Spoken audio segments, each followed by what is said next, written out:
let's get harvesting. What is going on, everybody? Jesse here, and I'm back in my favorite grocery store, also known as my backyard, also known as my garden. And this year is turning out freaking awesome. I mean, look behind me. I'll walk you through a little bit of it, but I just really wanted to go outside and harvest a little bit of our garden bounty to make a decent meal and just kind of spend some time out in the garden because God knows I love it. So, the first thing we're harvesting, big old head of broccoli.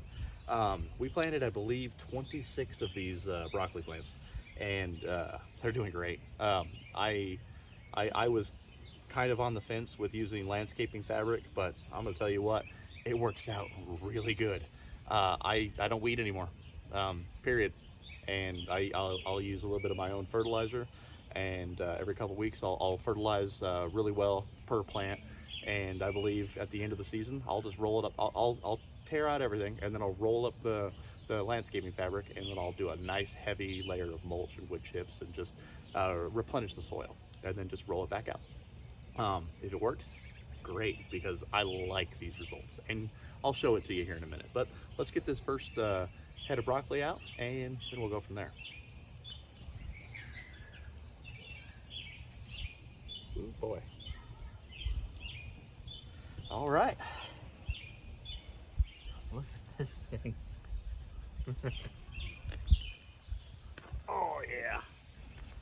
Oh, that is gorgeous. Oh, it's so nice to be able to do like a harvesting video, because it's been a while coming. I kind of had to start the garden just a little bit later because the weather just did not cooperate. So it's really nice to be able to come out and enjoy some of the bounty of the harvest. Let me get a little closer so you can see this thing. Look at this thing. Gorgeous. Gorgeous. I mean, I got it just before it started to really separate out. So, I mean, it's still, even when it's separate, it's still good. But it's really nice to be able to come out and get it while it's, how you get it from a grocery store. Let me spin you around and let's get a few more odds and ends, shall we? All right. I'm back into one of my actual old school traditional garden boxes. And they still do great, but like I said, night and day difference. These things I gotta weed probably once a week, twice a week. It's not bad, but I used to have 28 of them, and I replaced almost all of them. So I really like the garden fabric. I think that's how it's gonna go from here on out. But let me get one of these heads of lettuce, because we're due for a nice salad tonight too. So let's see, this one looks pretty good. These are romaine heads. And I mean, that's awesome. That's just awesome. Look at this thing. It's freaking gorgeous. Peel off a couple of the exterior leaves just to get a nice, good product. Ooh, there's a spider on that one. You can have that, buddy. There we go. That's a nice head of lettuce. Perfect. Let's go to another box. I got a couple other things that we need to harvest for the salad. All right, here we are in one of my old school garden beds again.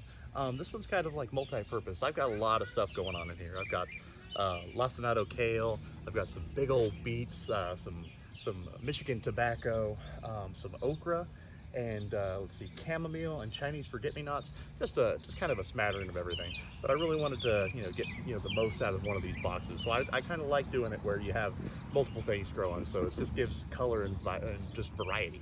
So let's grab one of these beets, because I think these things are going to be pretty good. Let's see here. Now, I've let these guys get pretty big, but oh boy, look at that thing. Gorgeous, gorgeous stalks, and just huge. It's huge. Let me get closer to you guys. I got you guys situated underneath one of my cantaloupe trellises. Holy cow, look at that thing.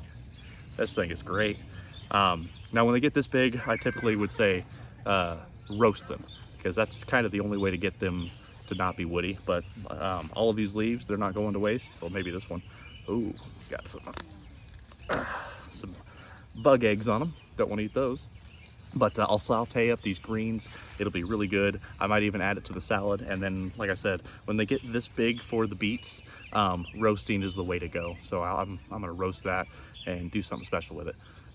Let's see, I might have one or two more things that I need to grab, so let's go grab it. All right, another garden box. These are what's left of my sugar snap peas. Now they're getting pretty long in the tooth. It's June 22nd, so it's it's hot. And if you know anything about peas, they do well in the cool weather. So these ones, they're almost done. So I'm trying to get a decent little last minute harvest off of them. Might even grab some tendrils for the salad as well, just because they do really good. They taste the intensity of pea. And if you've never tried the tendrils, I highly recommend it. They're great. They look good on a plate. So if you're a foodie, like I am, it's kind of a nice thing to just add a touch of just visual flair. And if you don't, well, eat them anyway. Let's see here, got a couple last bit ones. Okay. Not a bad little last minute harvest on those guys. Tuck those there, and I will pitch off a couple tendrils. That looks good on the plate. And like I said, tendrils, completely edible. Intensely pea flavored, slightly sweet. It's pretty good. Let me go to somewhere else. And there you have it. I just wanted to do a nice little walk around and just pick up a couple of the odds and ends, and have everything I needed for a nice meal. Like I said, you don't need a huge garden to get a good bounty, but and I have a huge garden, but it's one of my favorite hobbies I have. So I go all out. So if you have a hobby, go all out. Otherwise, I don't know, do something else. But like I said, I've got a decent little harvester. I've got my early autumn cabbage. I've got my nice head of romaine lettuce. I've got my ginormous beet. I've got a good head of broccoli. And somewhere down here, let's see here, I've got pea tendrils and sugar snap peas for the salad. I mean, like I said, it's always nice to be able to go out into your garden and just do a nice harvest. It beats going to the grocery store. And I'll tell you what, everything you have in the garden is gonna taste 100 times better than anything you can get at the store. So without any further ado, I'm gonna go cook dinner and hopefully inspire you guys to go out and do a little gardening. So without any further ado, happy gardening.